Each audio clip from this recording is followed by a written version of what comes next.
താൽക്കാലിക ടെന്റുകളിൽ കഴിഞ്ഞ മനുഷ്യർ വലിയ തോതിലുള്ള ദുരിതം അനുഭവിക്കുന്ന ഒരു സാഹചര്യം.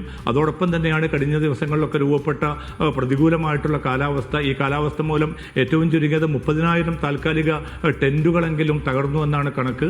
അതുകൊണ്ട് എത്രയും പെട്ടെന്ന് ഉപകരണങ്ങളും സംവിധാനങ്ങളും മറ്റു മരുന്ന് ഉൾപ്പെടെയുള്ള സഹായങ്ങളും ഗസയിൽ എത്തിക്കേണ്ടതുണ്ട്. പക്ഷേ ഇത് നടക്കുന്നില്ല എന്നത് മാത്രമല്ല, 37ഓളം അന്താരാഷ്ട്ര സഹായ സംഘങ്ങൾക്ക് വിലക്ക് ഏർപ്പെടുത്താനും ഇസ്രായേൽ തീരുമാനിച്ചിരിക്കുകയാണ്. കാരണം മാനുഷികമായിട്ടുള്ള ഒരു സഹായവും സാന്ത്വനവും ഈ ലക്ഷക്കണക്കിന് മനുഷ്യർക്ക് നിഷേധിക്കുക എന്ന വളരെ ക്രൂരമായിട്ടുള്ള ഒരു വംശഹത്യാ പദ്ധതി തന്നെയാണ് ഈ വെടിനിർത്തൽ കാലയളവിലും ഇസ്രായേൽ നേതൃത്വം. സൊമാലിലാൻഡിനെ അംഗീകരിച്ച ഇസ്രായേൽ നടപടിക്കെതിരെയും എങ്ങനെയാണ് പ്രതിഷേധമുയർന്നു വരുന്നത്?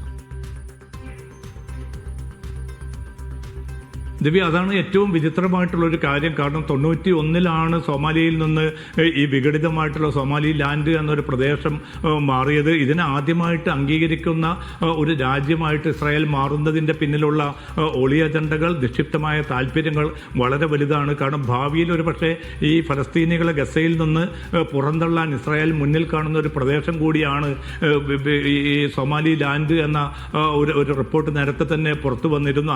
അതിൻ്റെ കൂടി അടിസ്ഥാനത്തിലാണ് ഈ പൊടുന്നനെ ഒരു വിഘടിത പ്രദേശത്തിന് അന്താരാഷ്ട്ര അംഗീകാരം നൽകാനും. ഇന്നിപ്പോൾ ഇസ്രായേൽ വിദേശകാര്യമന്ത്രി അവിടെ സന്ദർശിക്കുക മാത്രമല്ല, എത്രയും പെട്ടെന്ന് തങ്ങൾ എംബസി അവിടെ തുറക്കുമെന്ന ഒരു പ്രഖ്യാപനം കൂടി നടത്തിയിരിക്കുന്നു. അപ്പോൾ ആ വിഘടിത പ്രദേശത്തെ സംബന്ധിച്ചിടത്തോളം, സോമാലി ലാൻഡിനെ സംബന്ധിച്ചിടത്തോളം അവർക്ക് പുറമെ നിന്ന് കിട്ടുന്ന ആദ്യ അംഗീകാരം കൂടിയാണിത്. അതുകൊണ്ട് ഔദ്യോഗികമായിട്ടുള്ള സ്വീകരണ ചടങ്ങുകളും അവിടെ ഒരുക്കിയിരുന്നു. പക്ഷേ ഇത് ആഫ്രിക്കൻ മേഖലയുടെ പൊതുവായിട്ടുള്ള സുരക്ഷയ്ക്ക് വലിയ വെല്ലുവിളിയാണ് ഉയർത്തുന്നത്. അവിടെ മാത്രമല്ല, ചെങ്കടൽ പ്രദേശങ്ങളിലും ഇതിൻ്റെ സുരക്ഷാ ഭീഷണി വലിയ തോതിൽ രൂപപ്പെടും.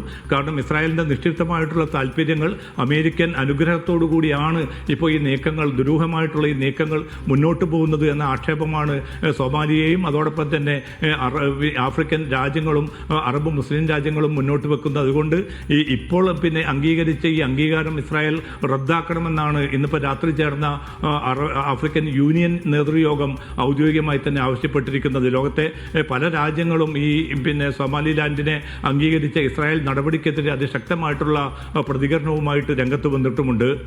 ദിവ്യ, എന്തായാലും വെടിനിർത്തൽ രണ്ടാം ഘട്ട ചർച്ചകളെയൊക്കെ അനിശ്ചിതത്വത്തിലാക്കിക്കൊണ്ട് തന്നെയാണ് വെടിനിർത്തൽ കരാർ ലംഘനം വീണ്ടും ഉണ്ടായിരിക്കുന്നത്. ഗസയിൽ വീണ്ടും ഇസ്രായേലിന്റെ ആക്രമണം ഉണ്ടായിരിക്കുന്നു. 2 പേർ കൂടി കൊല്ലപ്പെട്ടതോടുകൂടി ഇതുവരെ ഈ വെടിനിർത്തൽ കാലയളവിൽ മരിച്ചവരുടെ എണ്ണം 422 ആയിരിക്കുകയാണ്. അതോടൊപ്പം റഫ അതിർത്തി തുറന്നു കൊടുക്കാത്തതിനെതിരെയും വലിയ പ്രതിഷേധം ഉയർന്നു വരുന്നുണ്ട്. MC നാസറാണ് വിവരങ്ങൾ നൽകിയത്.